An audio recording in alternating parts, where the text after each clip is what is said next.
आहे, छोट्या छोट्या टिप्स सांगणार आहे. त्या टिप्सचा वापर करून तुम्ही प्रॅक्टिस करून तुम्ही तुमचा स्वतःचा आय मेकअप करू शकता. खूप छान करू शकता. प्रोफेशनल आर्टिस्ट जसे करतात तसं तुम्ही करू शकता. पण एक गोष्ट आहे की तुम्ही प्रॅक्टिस केली पाहिजे. Practice makes man perfect.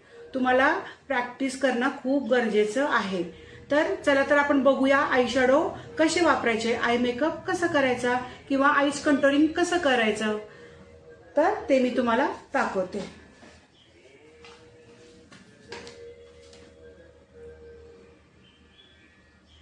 हे आपले आयब्रो आणि हा डोळा. ओके, ही आहे अप्पर लॅश लाईन आणि ही आहे लो